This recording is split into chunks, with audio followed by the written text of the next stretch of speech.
बहादुर pilots, दुनिया की सबसे तेज तरीन सर्विस देने वाली पीआईए को सियासतदानों ने कबाड़ा कर दिया और यहां तक नहीं छोड़ा बल्कि इसको बेचने की रट लगा रहे थे। यहां तक कि उसके साथ कौमी स्टील मिल मुफ्त दे रहे थे।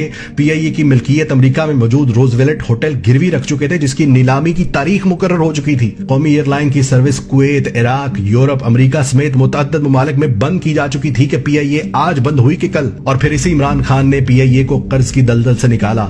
उसके होटल रोजवेलेट का सारा कर्ज उतारा, कुवैत समेत तमाम ममालिक के लिए एक एक करके पीआईए को फिर से चला दिया। और सुनो, अब पायलट्स की ट्रेनिंग के लिए खित्ते में सबसे पहले जिसने डिजिटल मशीनरी खरीदी है उस मुल्क का नाम पाकिस्तान है। बैंक गरीब को जूते की नोक पर रखते थे।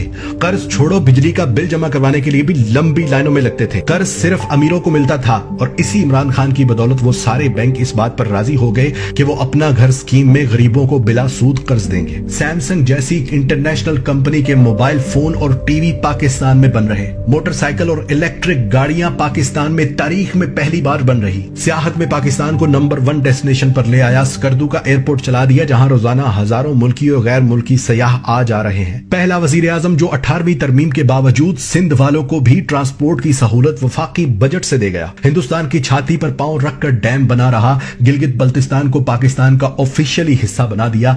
अफगानिस्तान और अमेरिका की 20 साल से चल रही जंग खत्म करवा दी। परदेशियों के लिए रोशन डिजिटल अकाउंट्स खोलने की सहूलत दे दी। नादरा के बाहर लगी लंबी लाइनें खत्म कर दी। किसी प्राइवेट इंश्योरेंस कंपनी के तर्ज के दफातर बना दिए, जहां औरतों मर्दों के लिए अलहदा इंतजार गाहें, एयर कंडीशन की सहूलत। नए दरख्त लगाना तो दूर, यहां हजारों दरख्तों के रोजाना काटने की खबरें चलती थी।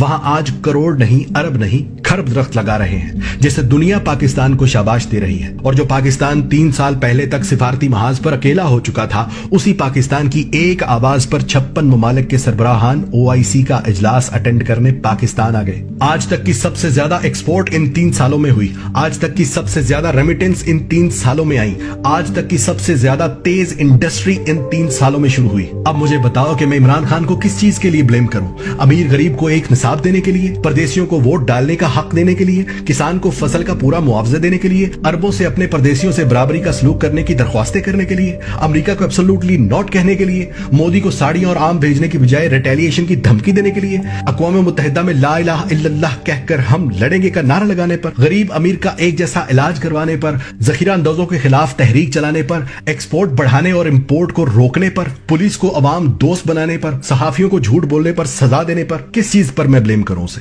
भाइयों, कोरोना के बावजूद इस शख्स ने अल्लाह की मदद से 70 साला पाकिस्तान की तारीख के मुकाबले में वो काम किए हैं कि अल्लाह की कसम मुझे अब इस पर कोई शक नहीं कि इस शख्स के साथ अल्लाह की तरफ से खास रहमत है।